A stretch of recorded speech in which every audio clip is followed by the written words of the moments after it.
ஜனனி பிரியா பேசுறேன். இன்னைக்கு எதை பத்தி பார்க்க போறோம்னா டீத் பிரஷிங் டெக்னிக். அது என்ன டீத் பிரஷிங் டெக்னிக்? மார்னிங் எந்திரிக்கிறோம், பிரஷ் பண்றோம், போறோம் அப்படின்ட்டு இல்லாம டீத் பிரஷிங்கெல்லாம் ஒரு டெக்னிக்கா அப்படின்னு தான் நினைக்கிறீங்க. அப்படி இல்லைங்க.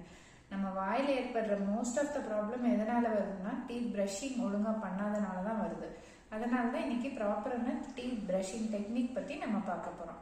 ஸோ இதுதான் நம்ம பல்லுன்னா ஃபர்ஸ்ட் ப்ரஷ்ஷை 45 டிகிரி ஆங்குலேஷன்ல பல்லுல வைக்கணுங்க.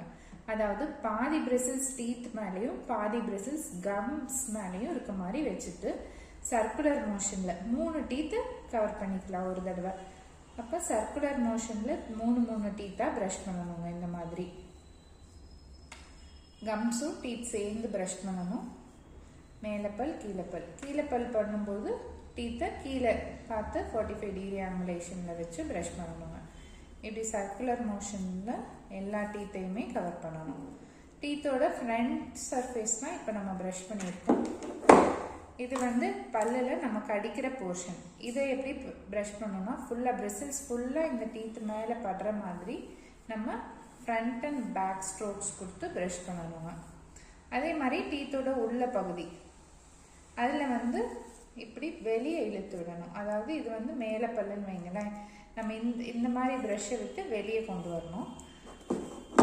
அதே மாதிரி கீழே பல்லுக்கு ப்ரஷ்ஷை இப்படி டுவர்ட்ஸ் வெளியே, அப்புறம் உள்ள சைடும் வெளியே இழுத்து விடணுங்க. டீத் மட்டும் ப்ரஷ் பண்ணால் பத்தாது, கம்ஸ் ப்ரஷ் பண்ணணும், டங்கையும் ப்ரஷ் பண்ணணும். டீத்தில் இருக்க ஜெர்ம்ஸ் மாதிரியே டங்கையும் ஜெர்ம்ஸ் இருக்கும். டங்க்கு என்ன பண்ணலாம்? டங் கிளீனர்ஸ் இருக்குது, ப்ரஷ்லேயே கூட டங் கிளீனர்ஸ் இருக்குது, அதை யூஸ் பண்ணி ப்ரஷ் பண்ணலாம். இந்த மாதிரி டெய்லியும் 2 மினிட்ஸ் ப்ரஷ் பண்ணுங்கள் போதும். ப்ராப்பர் டெக்னிக் யூஸ் பண்ணி டெய்லியும் 2 மினிட்ஸ் 2 டைம்ஸ் ப்ரஷ் பண்ணுங்கள். தேங்க்யூ.